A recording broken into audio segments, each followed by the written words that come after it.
기도의 제목이 오늘 설교의 제목이 기도의 거인이 되라는데요. 이 소설을 첫 페이지를 딱 피면은 이런 두 줄의 구절이 나옵니다. 행복한 가정은 모두 고만 비슷하지만 불행한 가정은 이유가 나름 제각기 다르다.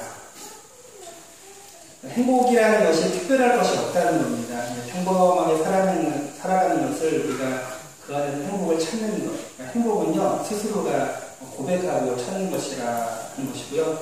또 불행한 것은 뭔가를 열심히 그걸 추구해 나가지만은 결국 채워나가지 못하는 그 인간의 욕심으로부터 비롯된다라는 그런 내용입니다. 이 소설에는 두 가정의 이야기가 나옵니다. 첫 번째는 안나의 가정이 나오는데 이 가정은 부유하고 당시에 가장 누가 보더라도 잘 산다라고 했지만 그 가정에는 불행한 이유가 여러 가지 있었습니다. 두 번째 가정은 또 레빈의 가정인데 그들은 평범한 농부였습니다. 별다를 것 없이 살지만은 항상 가족들이 모이면 행복을 고백하고 서로 감사하며 예배드리는 모습이 나옵니다. 안나는 사교계의 화려한 여왕으로서 참 자기 마음대로 사는데 그의 마지막 부분은 사람들로 하여금 불륜녀로 낙인되어서 그 사교계에서 추방되어 결국은 괴로워하면서 기차에 자신의 몸을 던져서 삶을 마감하게 됩니다. 하지만 레빈의 가정은 여전히 변함없이 평범함의 그 소중함을 알고 행복하게 살아갑니다. 안나, 레빈, 우리 성도님들은 어떤 사람에게 좀 마음이 조금 집중이 되십니까? 제가 볼 때는 다 레빈처럼 사시거든요. 근데 한쪽으로는 안나처럼 사는 것도 나쁘진 않겠다. 그렇게 생각하지 않으십니까? 대부분 사람들이 레빈의 가정처럼 평범하면서 별다를 것 없이 살아갑니다.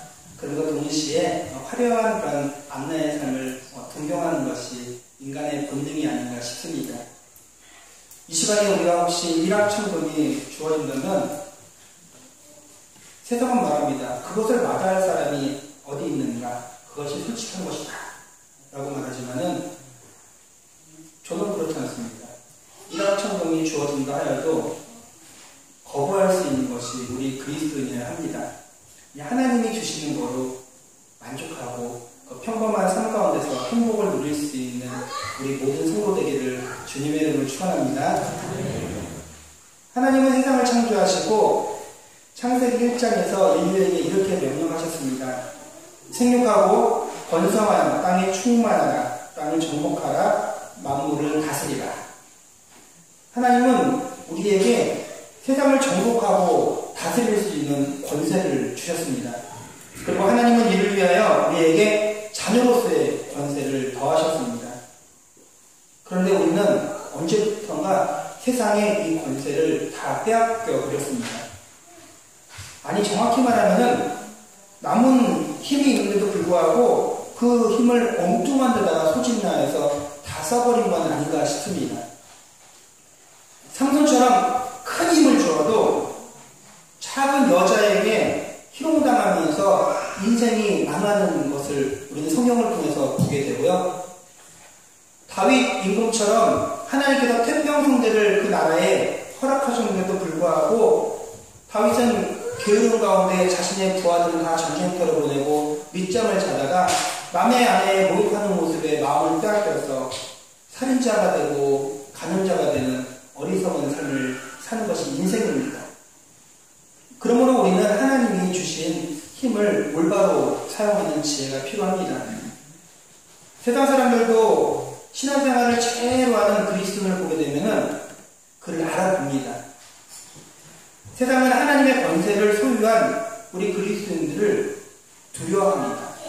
문인만 그리스도인이면 세상이 무시하지만 권세를 가지고 정말 하나님의 백성답게 사는 그 사람의 삶 가운데 있는 믿지 않는 사람들은 분명하게 그리스도인들을 의식하며 또한 그들의 영향을 받고 삽니다. 권세 있는 자가, 하늘의 권세를 가진 자가 가정에 있으면 그 가정을 반드시 변화시킬 수 있습니다. 하나님이 주신 권세로 우리의 자녀를, 그의 인생을 기도로 붙잡을 수 있습니다. 그것이 바로 우리가 살아가는 평범한 삶입니다. 평범한 거 맞죠? 네, 우리가 하나님의 자녀로서 권세를 가지고 세상을 다스리고 또 가정을 다스리고 우리의 자녀로 기도로 키우는 것 너무 평범하지 않습니까? 네, 바로 레빈의 가정은 그러한 삶을 살아갔던 삶입니다. 뭐 화려하게 이거저거 하고 싶은 대로 다 한다고 해서 그의 삶이 행복한 것이 아니죠. 안나는 자신의 그 욕망을 채울 방법이 없어서 이거저거 다 해봤지만은 결국 세상으로부터 그의 마음을 전혀 채우지 못하고 비참한 종말을 맞이하게 되었습니다. 우리는 전능하신 하나님 아버지의 도우심으로 간구하고 그에 의지하면은 우리는 평범한 가운데도 충분히 행복한 삶을 살아갈 수 있습니다. 우리의 자녀가 부모의 돌봄 없이도 홀로 세상에서 당당히 설 수 있도록 이제 자녀의 삶에서 우리 부모들이 손을 거두고 기도의 골방에서 자녀를 주님께 맡기고 그들이 세상에서 하나님과 동행하는 삶을 살기를 다짐하고 결단하는 것이 바로 우리 하나님의 자녀의 권세입니다. 믿음의 영역이 그렇게 화려하고 복잡하지 않습니다. 우리의 삶을 하나님께서 인도하신 것처럼 우리의 자녀들도 하나님께서 인도하실 거라는 그 믿음을 가지고 기도로 뒤로 지지하는 거죠. 오늘도 예배 전에 우리 귀한 고3 4명이 수험생 안수기도를 받았는데 이 자녀들에 대해서 부모님들이 손을 내려놓기를 바랍니다. 애가 아니에요. 이제는 성인입니다. 그리고 그들의 삶을 열어봤는데 부모가 열어주는 것이 아니라 하나님께서 열어주시고 하나님이 우리의 자녀들을 우리에게 주신 그 권세를 우리 자녀에게 통일하게 허락하셔서 그들이 충분히 살아갈 수 있도록 축복해 주십니다. 오늘 그렇게 우리 함께 기도한 겁니다. 중고등부 목사님과 저와 우리 부모들이 자녀를 놓고 가운데 놓고 기도하지 않았습니까? 얼마나 감사합니까? 세상에 어떠한 자녀가 그렇게 귀하게 축복을 받을 수 있습니까? 그 시간을 통해서 우리가 자녀들을요 세상에 파송하는 거예요. 할렐루야. 이제 멋있게 살아갈 겁니다. 네, 그들의 삶 가운데 하나님께서 대로를 열어주실 것입니다. 지극히 평범해 보이지만은 그 가운데서 우리는 참된 행복이 무엇인지 그것을 찾아가면서 누리게 될 것입니다. 우리나라가 일본의 식민 지배를 받았을 때 많은 성도가 신자참배 문제로 고통을 겪었습니다. 믿음이 부족한 성도들은 신자참배를 그냥 할 수밖에 없었습니다. 그들을 뭐 어떻게 찾아겠습니까? 목숨을 걸 만큼의 믿음이 부족했을 뿐입니다. 그러나 순교자들은 결코 죽음을 두려워하지 않았습니다. 어떤 고난과 핍박에도 두려워하며 떨지 않았습니다. 이것이 하나님의 자녀된 권세입니다. 세상에 나가는 우리의 삶이 이와 무슨 차이가 있을까? 너무나 엄청난 사람들과 우리가 비교되는 거 아닙니까? 하지만은 우리가 예배를 드리고 세상에 나가는 것은 바로 이만한 다짐이 필요합니다. 세상에 지지 아니하고 우리가 목숨을 걸고 우리의 믿음을 지킨다는 것은 결코 쉬운 것이 아닙니다. 아니요, 목사님, 세상이 그렇게 만만하지 않습니다. 정말 그들이 정한 거에 따르지 않으면 우리 가진 모든 것을 빼앗길 수도 있고 우리의 소유를 다 잃을 수도 있습니다. 그렇지 않습니다. 우리는 세상을 정복하고 다스릴 수 있는 권세가 있습니다. 믿음으로 이기고 순교의 마음을 가지고 우리의 삶을 다하여 싸운다 보면 우리는 반드시 승리하게 됩니다. 이 땅에서 목숨을 잃는 것, 그거 중요하지 않습니다. 우리에게는 영원한 나라 천국의 백성이기 때문에 우리 하나님께서는 가장 선한 길로 우리를 인도하십니다. 이러한 권세는 어디에서부터 비롯됩니까? 바로 부활의 능력에서 옵니다. 우리가 죽어도 다시 살 거라는 그 믿음이 있을 때 우리는 세상과 맞설 만한 힘과 능력이 생기는 것이죠. 순교한 사람들, 그 일제 식민지 가운데서 배반하지 아니하고 그 죽음을 담담히 받아들였던 그 순교자들은 부활의 능력을 믿었기 때문에 나는 죽어도 산다라는 고백 가운데 그 순교의 잔을 마셨습니다. 그래서 그들은 죽는 것을 두려워하지 않았습니다. 사도 바울이 감옥에 있으면서도 기쁨의 찬송을 부를 수 있었던 것은 바로 그에게 영적인 권세가 있었기 때문에 그러한 찬양을 부르고 또 그곳에서도 복음을 전할 수 있었죠. 구약 성경을 보면은 기적이 가장 많이 일어났던 데가 역사적으로 출애굽 시대와 엘리야 시대라고 합니다. 오늘 본문을 보게 되면 엘리야가 나옵니다. 엘리야는 갈멜사에서 바알과 아세라 선지자 850명과 대적전을 합니다. 그리고 결국 승리를 합니다. 엘리야가 3년 6개월 동안 비가 내리지 않기를 간구하였더니 멈췄던 비가 다시 엘리야가 기도했을 때 그 비가 내리기 시작했습니다. 이 야고보서라는 성경은 행함에 대한 가장 잘 정리된 말씀인데 기도에 대한 내용을 마무리할 때 바로 이 엘리야의 기도를 가장 앞장에 세웁니다. 그러니까 구약의 모든 기도 중에서 가장 강력한 기도가 바로 그 850명의 그 우상을 섬기는 선지자들, 그들의 기도와 맞섰던 엘리야의 기도를 최고로 으뜸으로 세운 것이죠. 목숨을 걸고 순교의 마음으로 엘리야는 그들과 기도로 싸웠습니다. 이 야고보서를 기록한 이 야고보는 별명이 낙타 무릎이었습니다. 하도 기도를 많이 해서 그의 무릎이 낙타처럼 헤어졌다고 해서 기도의 사람 야고보, 그리고 그의 별명 낙타 무릎. 그렇게 신약시대의 최고의 기도의 사람인 야고보가 구약의 최고의 기도의 사람을 엘리야로 꼽습니다. 엘리야는 기도를 통해서 하늘의 권세를 보여주었습니다.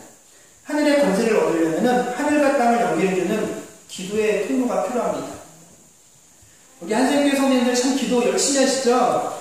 네, 새벽에도 참 많이 나오시고, 그리고 전에 목사님이 말씀하신 것처럼 금요기도회 때 그렇게 한 40명만 나와도 우리 교회 부흥할 것이다, 미래가 밝다 했는데 참 많이 나오셔서 기도하십니다. 근데 우리의 기도가 우리가 외친다고 해서 되는 것이 아닙니다. 우리의 이 땅의 기도는 기도의 통로를 통해서 하늘에 전해져야 합니다. 그런데 우리가 올린다고 해서 받아지는 기도가 아니라 먼저 하늘문이 열려야 됩니다. 하나님께서 우리의 삶을 내려다 보시거든요. 우리의 이 예배를 받으시고요. 또 아까 찬양대의 그 찬양을 또 기쁘게 받으셨고요.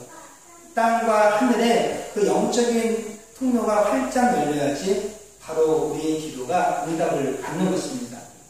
아무리 하늘에 넘치는 은혜가 있을지라도 우리가 받을 만한 준비가 되어 있지 않으면 그 은혜를 누릴 방법이 없습니다.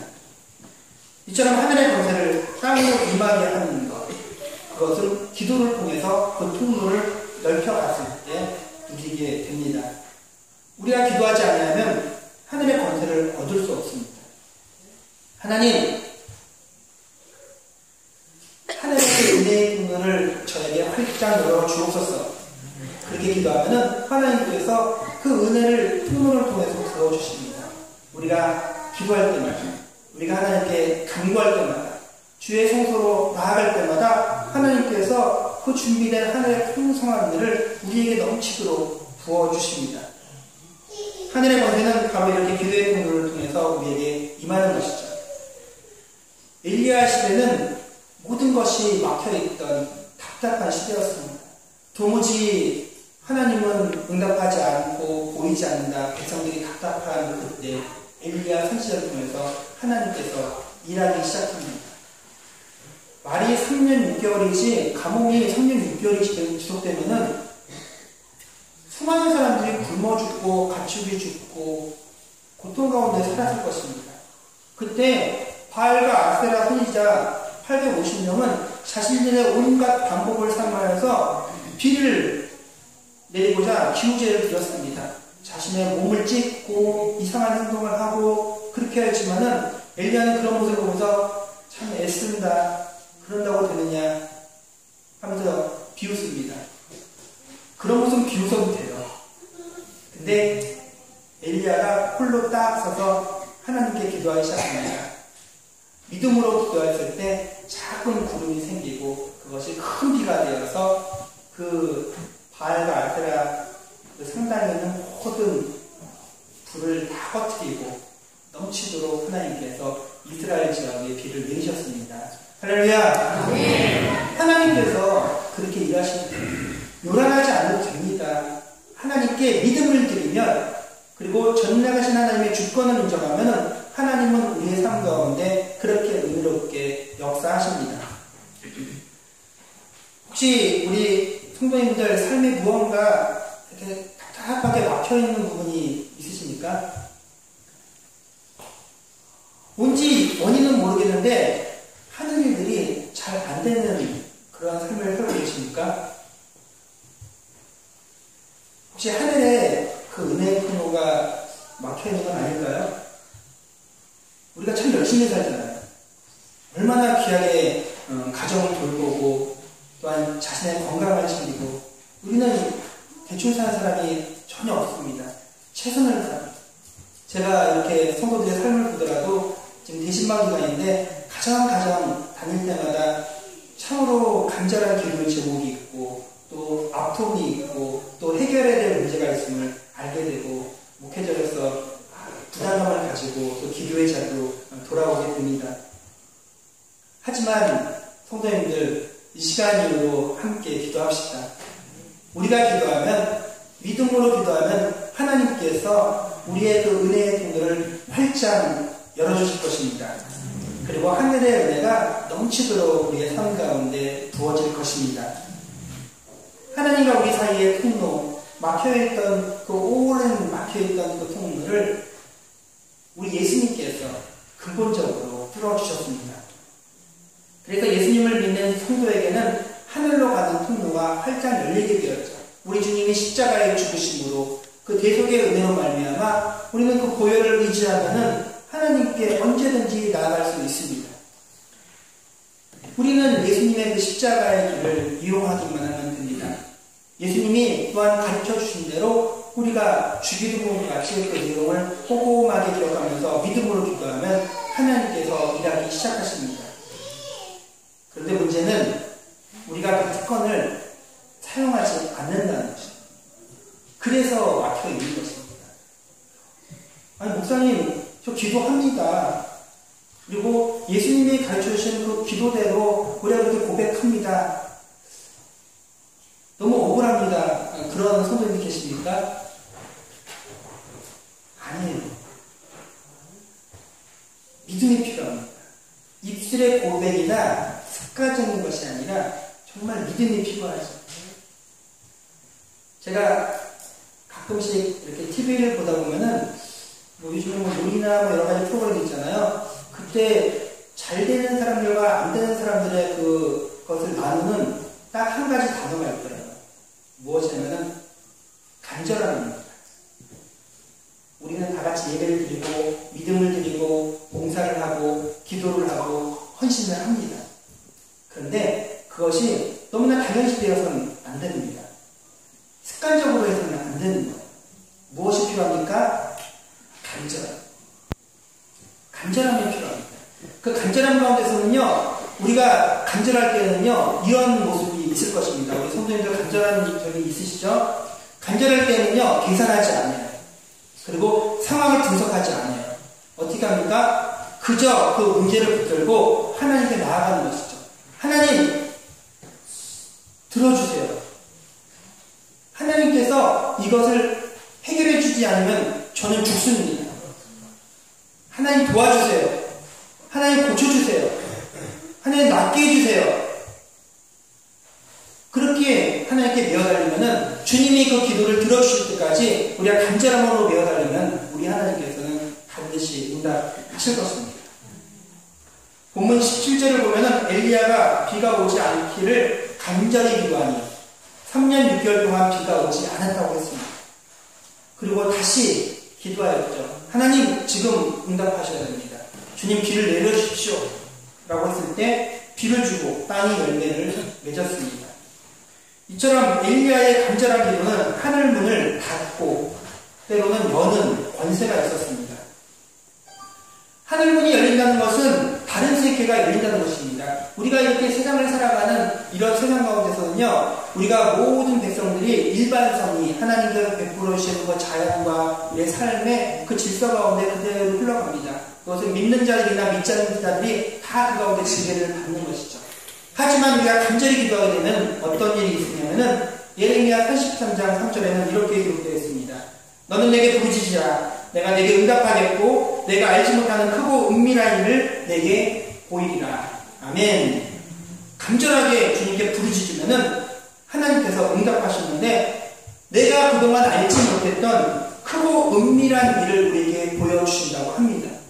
다른 세계가 열리는 거죠. 우리가 흔히 영안이 열린다고 하는데 하나님의 그 특별한 섭리 가운데 우리의 인생이 놓이게 됩니다.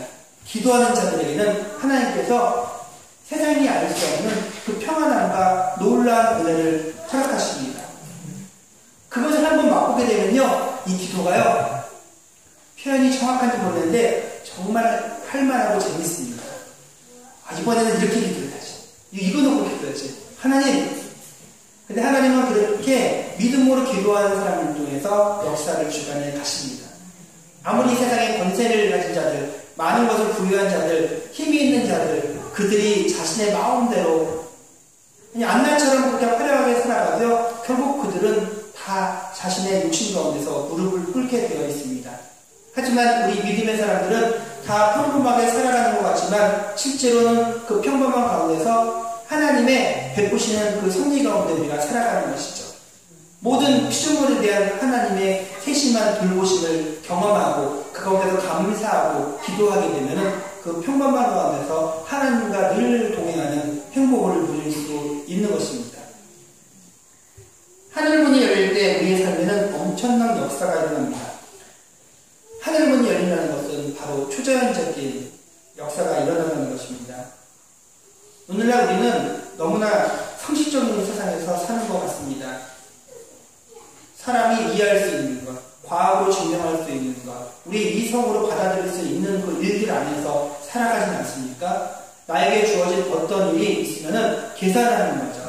이렇게 해서 내가 뭐뭐 할 수 있어. 내가 이만큼 하나님께 나아갈 수 있어. 이렇게 신앙으로 계산하면서 혹시 오시진 않습니까? 제가 주중에 참 어리석은 것 하나 있어요. 그리고 매우 후회하고 있는데 기쁨으로 감당하는 게 누군지는 절대로 말 안 할 테니까 그 당사자는 시험 들지 마세요. 네. 본인도 알 거예요. 딱 평일에 낮에 전화가 왔어요. 목사님, 주중에 그 시멘트가 트럭에 한 대가 도착할 것입니다. 벌써 시험 드셨는 분. 근데 제가 원래 받아서 해야 되는데 회사에 매워갖고 못 갑니다. 그러시더라고요. 그럴 수 있죠. 지금 평일에 오는 건데. 제가요, 교만했어요. 나도 남자다. 이래서 하더라고요. 걱정하지 마세요. 보내세요. 이러고 딱 했는데, 엄청 후회했잖아요. 이 40kg짜리 시멘을 한 40 몇 개 되니까 한 1.7톤을 내렸는데, 힘들더라고요. 저는 그냥 처음에 할 때는 할만했어요. 근데, 이게 뭔가 잘못했다는 걸 이제 깨달으시는 거죠. 내가 잘못 말했구나. 그분은 저한테 그랬어요. 목사님, 그러니까 제가 다음날 일도 많을 때 이렇게 미룰게 하긴 했는데, 또 불구하고 제가 객기로 보내시라고. 나 할 수 있다고. 제가 잘못한 거죠. 이틀 동안 이 허리가 뻐근해가지고 다른 일 못하고 설교만 준비했습니다. 할 수 있다고 생각하지만은 실제로 우리는요 그것을 못하죠. 근데 저는 생각했어요. 그때 머리를 생각하지 않았어요. 머리를 생각하지 않고 제가 40kg가 무엇을 의미하는지도 알고 마음 4개가 뭘 의미하는지는 알겠어요. 근데 막상 그치니까 머리로는 이렇게 생각해요. 이렇게 계산했으면 이랬을 겁니다. 그냥 내일 보내세요. 하지만 저 마음 가운데 뭐가 있었냐면은 뭔가 숨기고 싶더라고요. 주말에 우리 성도님들 토요일이니까 제가 같이 참여하지 못하고 저 설교를 준비해야 되니까 못하지만은 평일에는 제가 할 수 있지 않을까 싶어서 이렇게 받아들인 거예요. 근데 마음 가운데 뭐가 있었는지 알아요? 감사하다. 그런 마음이 들었어요. 제가 숨길 수 있는 부분이 있다는 것이 너무 감사했고, 선생님들 제가 아직까지는 건강합니다. 젊고 건강해서 참 감사했어요. 뭔가를 할 수 있다는 것이 얼마나 감사한지 모릅니다. 개선하지 않고 그저 마음 가운데 감동되는 대로 그렇게 움직였는데 지금은 근육도 생기고 좋네요. 신앙생활할 때 우리가 뭔가를 개선하면서 살지 않기를 원합니다. 때로는 어리석어 보이고 무모해 보일지라도 기도의 자리는요 힘써 나오시길 바랍니다. 예배를 시간을 개선하고 안 드렸으면 좋겠어요. 예배 가운데 어찌하였던 내가 삶을 다해서 나왔으면 좋겠습니다. 우리가 하고 싶은 일을 할 때는요 많은 것들을 포기하고 희생하면서 하지 않습니까? 제가 어제 김장하시는 그 집사님 권사님들 그 여성분들 앞에서 이렇게 제안했거든요. 오늘 주보에 나와주면은 주중에 우리 영화 좀 같이 봐요 이랬어요. 네, 박충현 목사는 끕니다. 그랬더니 꽤 많이 오실 것 같아요. 근데 성도들은요 참 그래요. 죄송합니다. 제가 비웃는 거니까 잘 들으세요. 남자 성도들이 남자 성도들은 안 나오니까 이러는 영화가 82년생 김지현이에요. 남자들은요 봐도 내용도 이해하지 못하는 내용이죠. 그냥 갔다 올게요. 그런데 남자 성도님이 이러시는 거예요. 터미네이터 봅시다. 시간을 한번 이렇게 따져봤는데 시간이 안 나와요. 왜요? 다 직장에 매여 있으니까. 저는 되겠어요 했더니 이러시더라고요. 심야 보면 되죠. 참 대단한 열정이에요. 귀하십니다. 우리가 이거 뭔가를 하려고 하면은 열정이 있으면 그렇게 밤을 새워서 할 수 있는 거 아닙니까? 근데 하나님의 일을 우리가 그렇게 할 수 있다는 것입니다. 기도할 때는요 만사를 지키고 오세요. 그리고 하나님의 일을 할 때는요 같이 참여해서 내가 한 명 더 나아가는 일을 하면 다른 성도들이 조금 더 편할 거라는 생각을 가지고 희생하는 마음을 가지고 참여하기를 원합니다. 조금 더 성도님들이 힘쓰면은 제가 말씀 준비를 더 많이 할 수 있고요. 더 기도할 수 있지 않습니까? 심지어는 저는 청소하는 걸 그렇게 좋아합니다. 근데 제가 청소하지 않지 않습니까? 왜 그렇습니까? 제 본질적인 사역에 더 집중하고자 하는 것이지 제가 안 하는 게 아니에요. 저희 목양실을 방문하신 분들은 다 알죠? 끔찍할 정도로 깨끗하죠? 그렇지만 제가 성도들이 이렇게 일하시는 거에 대해서 제가 해도 이렇게 지켜보고 있습니다. 그러면서 기도하고 돌보고 그렇게 섬기는 모습으로 저는 나아가겠습니다. 우리가 서로 함께 교회를 위해서 내가 할 수 있는 최선이 무엇인가를 개선하지 않냐고 뛰어들었으면 좋겠습니다. 그러면 하나님께서 우리 공동체를 귀하게 축복해 주실 것입니다. 이렇게 우리는 우리의 삶 가운데 우리에게 있는 다양한 크고 작은 능력으로 우리는 항상 하나님의 은혜를 경험할 수 있는데 그 경험하는 가장 큰 통로는 바로 기도입니다. 성도님들 여러 가지 일로 바쁠 수 있고 분주할 수 있는데 그것보다 더 중요한 것은 먼저 기도하시길 바랍니다. 그래서 우리가 전혀 다른 차원 하나님께서 은밀하고 크고 은밀한 그 비밀을 우리에게 보여주는 그 자리를 통하여서 세상의 그 1차원적인 세상에 사는 것이 아니라 우리가 고차원적인 세상에서 하나님과 동행하면서 그 기적을 경험할 수 있는 우리가 되기를 축원합니다. 하나님이 역사하시면 상식적으로 이해할 수 없는 세상을 우리가 놀라운 삶을 살아갈 수 있습니다. 하늘문이 열리면 인간으로서는 도저히 할 수 없는 일들이 하나씩 하나씩 이루어집니다. 인간의 한계를 넘는 뛰어난 역사를 경험하게 됩니다. 그리고 우리의 신앙이 차원이 달라집니다. 하늘문이 열린 것을 경험한 사람들은 그리고 말씀 안으로 깊이 들어갑니다. 우리 이번 목요일에 시험 보는 우리 4명의 자녀들 그들은 시험 보는 거죠. 저도 올해 시험 봤는데 어떤 시험 보신지 혹시 아세요? 한샘 시험. 하나님께서 귀하게 교회에 이렇게 담임 목회자로서 부르실 때 하나님이 저를 시험하셨죠. 우리 성도님들, 우리 장로님들 대단하셨어요. 하나도 안 놓치시고 그냥 꼼꼼하게 오시는데 진짜 힘들었습니다.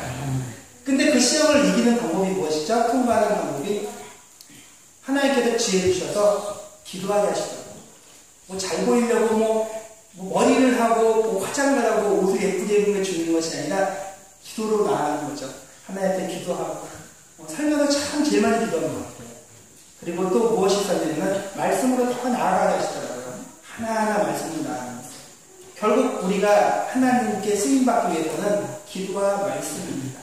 그렇게 기도를 통하여서 우리가 신앙의 차원을 한 단계 나아가면은 주님께서 우리를 다시금 말씀의 차원으로 초대해 주십니다.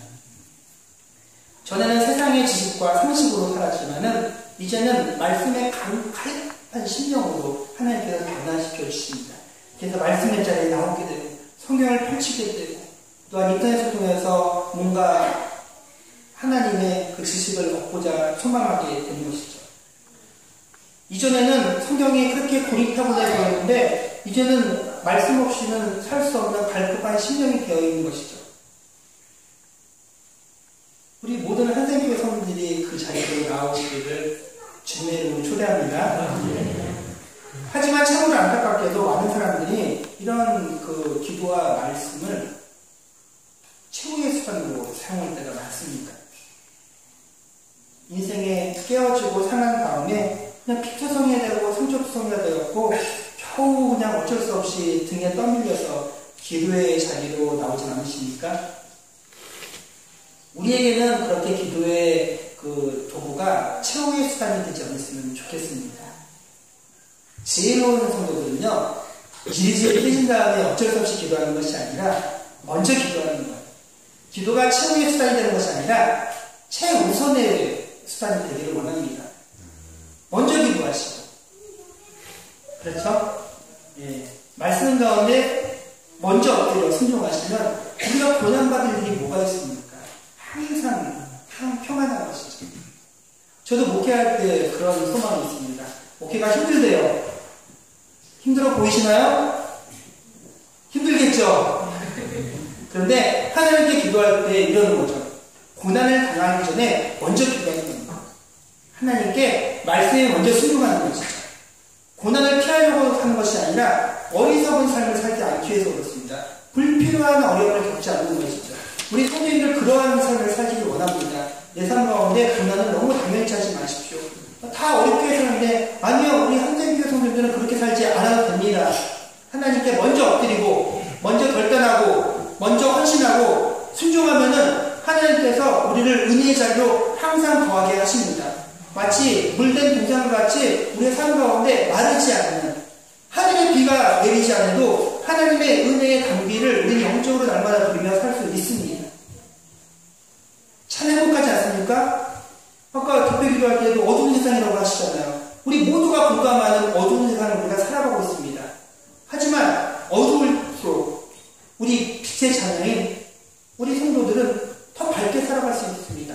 세상이 우리를 필요로 합니다. 어둡기 때문에 그들 스스로 세상을 밝힐 수 없으니까 빛되는 주의 자녀들이 역할을 하기를 요청하는 것이죠. 이 한림교회를 바라보면서 이 지역에 빛이 되기를 세상이 요청할 때 우리가 준비된 모습으로 우리가 섬기리라, 우리가 밝히리라, 우리가 세우리라 하는 마음 가지고 우리가 무장하여서 말씀에 무장하여서 세상을 섬기는 것입니다. 우리는 충분히 할 수 있습니다. 우리 성도님들 그런 마음 요즘에 가지시죠? 부흥할 것 같지 않습니까? 근데 우리가 먼저 기도의 부흥이 있어요. 말씀의 부흥이 있어야 돼요. 그러면은 소문이 막 나는 거예요. 이번 주 이 설교까지 저 핸드폰이 저를 촬영합니다. 다음 주부터는 이렇게 주중에 카메라가 달려서 하고 또 이제 홈페이지도 이제 조만간에 오픈할 텐데요. 왜 제가 그런 것을 하냐면은 말씀이 이 지역사회 사람들이 우리 한생교회의 존재를 알거든요. 그쵸? 어떤 목사님이 새로 오셨대. 또 예배가 좋대. 그리고 뭐 김장을 하는데 뭐 나눠주더래. 이렇게 하는 소문이 난단 말이에요. 그러면은 제일 먼저 무엇을 합니까? 어떤 교회일까? 하면서 찾아올 겁니다. 홈페이지를 찾아오고 또 주중에 방문하는 분들 많으세요. 제가 이렇게 안내해드리고 이렇게 하는데 이사 오신 분들 또 연말이 되면 또 등록하게 분들도 여러 가정이 실제로 있습니다. 그렇게 오시면은 그분들한테 어떻게 제일 먼저 무엇을 보여드려야 되죠? 말씀. 그래서 우리 교회 홈페이지 카페 보면은 일주일에도 몇 개의 글이 올라가고 수많은 사진들이 가고 막 500명, 600명이 막 페이지를 기록하고 우리 교회 참 요즘에 생동감 있지 않습니까? 그렇게 하면서 세상 사람들이, 믿지 않는 사람들이 우리 교회 방문하고 등록하고 같이 기도하고 말씀 듣고 그렇게 우리는 부응할 것입니다. 그를 위해서 우리가 먼저 기도로 준비해야 합니다. 이전에 우리 교회가 수백 명 모였던 영광을 다 잊어버렸어요. 그건 끝난 거예요. 다 하나님께 영광을 바쳤고 그것을 주님께서 다 기억하십니다. 우리는 9월 1일 구원의 날 다시금 제2의 부흥을 향해서 달려가는 겁니다. 제가 언제 부임했다고요? 9월 1일. 무슨 날이라고요? 9월의 날. 얼마나 감사합니까? 우리는 그렇게 의미를 부여하면서 사는 거예요. 남들은 그냥 무의미하게 지나가는 시간이지만 우리는 하나님께 기도하는 거죠. 하나님, 우리를 새롭게 하여 주옵소서. 우리를 구원하여 주옵소서. 우리를 이 지역의 구원의 방주로 삼아주시고 우리를 구원의 도구로 사용하여 주옵소서. 이 시간에 기도합니다. 하나님, 내가 말씀으로 무장하며 나아갑니다. 상식적으로, 이성으로, 과학으로 살아가는 세상에 우리가 도전합니다. 우리는 세상을 정복하고 다스릴 것입니다. 3년 6개월 동안 감옥 가운데 있었을지라도 하나님의 사람은 소망을 잃지 않고 간절한 마음으로 기도했을 때 하나님이 하늘의 은혜의 단비를 부어주셨습니다. 우리 교회 가운데 오랜 세월 그 은혜의 통로가 막혀 있었습니까? 아니요. 이제 하나님께서 그 문을 활짝 열어주십니다. 그리고 우리 가운데 그 은혜의 단비를 부어주시는 거죠. 기도할 때 우리는 그렇게 특별한 하나님의 섭리 가운데 삶을 살아가게 됩니다. 우리의 자녀들이 미래가 그렇게 활짝 열릴 것입니다. 제가 아까 수험생 안수 기도할 때 그랬습니다. 기도하면서 야, 참 좋겠다 얘들 시험도 보고 지금은 무슨 소린가 싶죠. 예, 나중에 시간이 지나면서 참 그때가 참 아름다웠던 기간이구나. 우리가 어떤 것들을 준비한 것을 평가를 받고 또 삶을 새롭게 열어가는 것이 얼마나 감사한지 모릅니다. 우리 한생교회 성도님들 하나님 앞에서 그동안 한번 시험 치르신 거예요. 몇 달 동안 하나님이 우리에게 시험을 주신 거예요. 그 문제를 근데 우리 성도님들이 너무 잘 푸셨어요. 무엇으로 그 시험 문제를 푸셨습니까? 기도로. 그리하여서 이전에는 몰랐던 한 단계 높은 신앙의 차원, 그 기도의 세계를 지금 우리가 고백하고 있지 않습니까? 그렇게 기도의 차원을 한 단계 우리가 수준을 높였더니 하나님께서 그 다음에 무엇을 주십니까? 우리에게 말씀을 주시지 않습니까? 말씀을 통하여서 우리를 하나씩 초대하시고 이제는 그 말씀대로 순종하라. 그리고 말씀대로 순종했을 때 하나님이 우리에게 자녀된 권세를 주심을 통하여서 세상을 다스릴 수 있는 천국을 수 있는 능력을 주시는 거죠. 참 기쁘지 않습니까? 시험은 그런 게 있습니다. 시험 자체는 참으로 힘든 것이지만 그것을 이겨내고 패스했을 때 그때부터 주님께서 주시는 놀라운 세상이 있습니다. 그것이 바로 크고 은밀한 그 하나님의 비밀입니다. 우리는 비밀을 아는 자들이에요. 세상은 모르지만 우리는 하나님의 비밀을 아는 자들입니다. 그러므로 이 비밀, 그 복된 소식, 예수 그리스도로 말미암아 구원을 받는다는 이 소식을 가지고 뜨거운 마음을 가지고 구원의 열정을, 구정의 열정을 가지고 우리는 세상으로 나아가야 합니다. 기도로 어려운 문제를 확실하게 풀어본 경험이 있는 자들은 이렇게 도전하며 살아갑니다. 하나님이 내 기도를 들어주시는구나. 하나님이 살아계시는구나. 할렐루야. 네. 이런 기도의 체험이 있어야 합니다. 이런 자는 세상이 감당하지 못합니다. 세상을 왜 우리가 눈치를 봐야 됩니까? 오히려 그들이 우리를 두려워하고 우리의 영향을 받는 자들입니다. 우리는 그들에게 선한 영향력을 끼쳐야 될 사명이 있습니다. 엘리야 선지자는 기도하는 태도가 남달랐습니다. 그에게 간절함이 있다고 했죠. 하나님, 나는 더 이상 갈 곳이 없습니다. 지금 막다른 길입니다. 하나님께 역사하지 않으면 우리는 다 죽습니다. 그런 엘리야의 기도 가운데 하나님께서 일하기 시작하셨습니다. 우리 한샘교회 가운데 그런 간절함이 있기를 원합니다. 하나님, 하늘의 권세가 우리 한샘교회 가운데 임하기를 원합니다. 기도의 권세를 우리가 반드시 회복하기를 원합니다. 하늘문이 열리고 새로운 차원으로 우리의 삶을 초대해 주십시오. 그것이 우리의 기도가 되기를 원합니다. 의인의 간구, 믿음의 기도를 기도는 역사하는 힘이 크다고 하였습니다. 우리 모두 각자 기도의 거인이 되어서 날마다 기도로 말미암아 우리의 영이 자라고 우리의 삶이 성숙하고 기도를 통하여서 날마다 승전가를 외치며 하나님께 찬양하며 나아갈 수 있는 귀한 성도들 되기를 주님의 이름으로 간절히 축원합니다. 우리 함께 찬양하고 기도하는 시간을 갖겠습니다.